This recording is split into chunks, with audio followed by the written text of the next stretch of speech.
long before the days of modern technology. How and where children received an education were much different at the turn of the 20th century. This is the story of how Roseville Schools came into existence, going back to the time when it was just a farming community founded by pioneer settlers.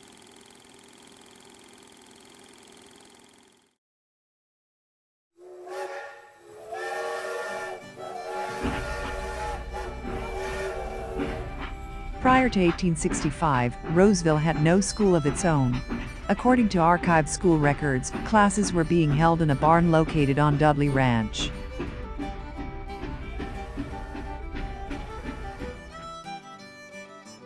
Thomas S. Dudley was born in Massachusetts in 1820. He traveled to California in 1849 as part of the gold rush. He had experience building stone walls and knew how to pull rocks and boulders from the bottom of the river and stack them effectively, and soon learned he could make more money in removing the stones than in the actual mining operations. He used his profits and opened a supply store which he sold in 1850, and then moved to Sacramento to get married. He then set his sights on the lucrative business of hog farming and relocated to the Dry Creek district, where he acquired a large parcel of land. Meanwhile, to the west of Dudley was another pioneer homesteader. Martin A. Shellhouse was a successful miner-turned-farmer who settled into the area in 1852. He and his wife had a total of 10 children who were schooled in the family barn. To the north was another prominent founding pioneer family ranch. Fittiment Ranch was the home to the matriarch Elizabeth Jane Fittiment, who came to the area in 1854. She had 5 children of her own by 2 different marriages, and found it necessary to school them in a makeshift classroom on the ranch. Later on in life, her adult son Walter F. Fittiment would in turn also teach his own family and neighboring children.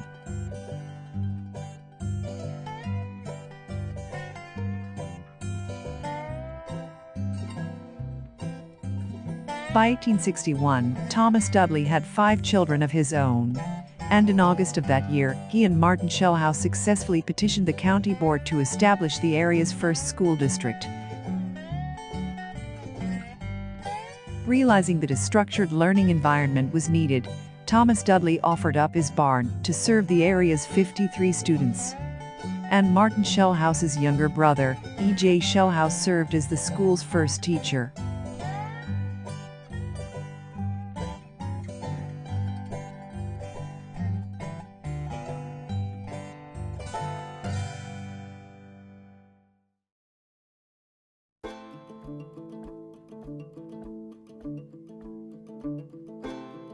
In 1864, a track-laying crew from the Central Pacific Railroad came eastward across the plain from Sacramento, building the western half of the nation's first transcontinental railroad.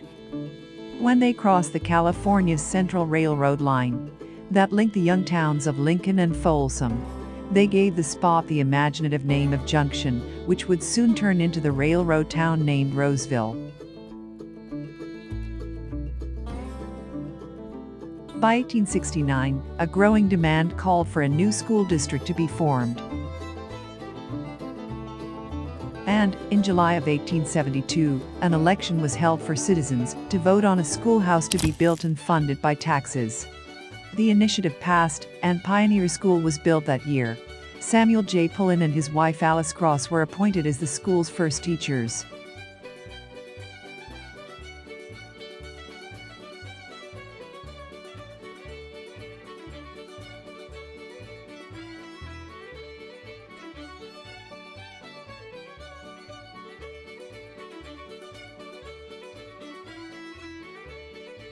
Enrollment for the one-room schoolhouse steadily grew year over year, and a new brick schoolhouse was built adjacent in 1879.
Roseville grew rapidly in the years following 1906, when Southern Pacific designated Roseville the new location of its rail yard.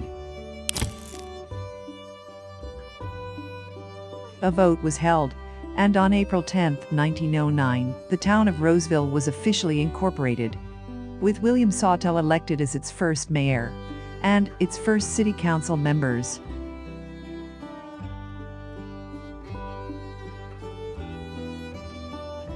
Council member William Hayman was a key figure in the next stage for advancement of Roseville school system.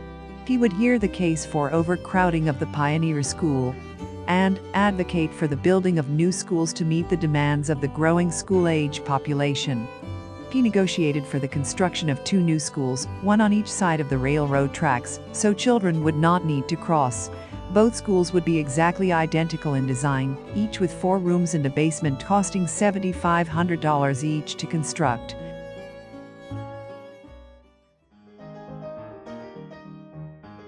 By fall of 1910, both schools were open for classes.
William J. Branstetter was a native of Missouri who came to California during the gold rush at the age of 18.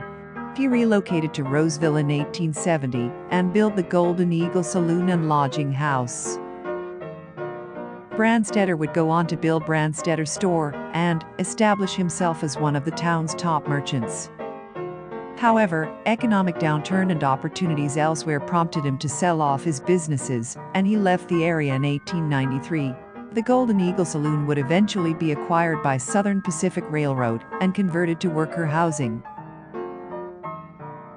At the time, the only option for Roseville students of high school age was traveling to Sacramento by train.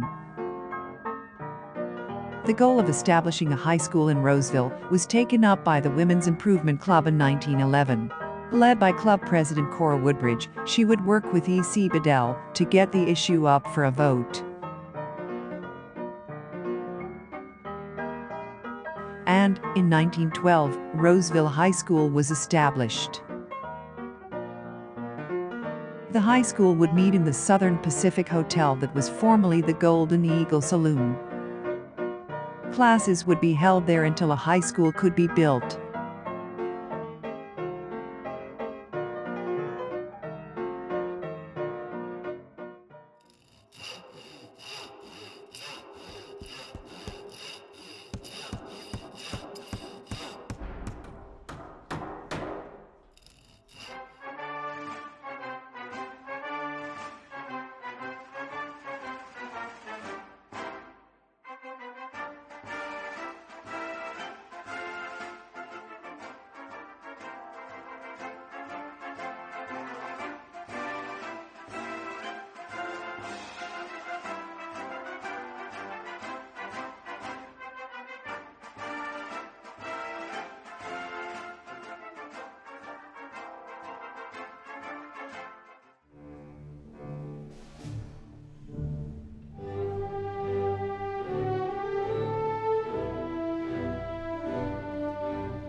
I wonder how we'll be living 100 years from now. I shouldn't make predictions, but I'm going to anyhow. The first one that I'm going to make, the men won't like so good.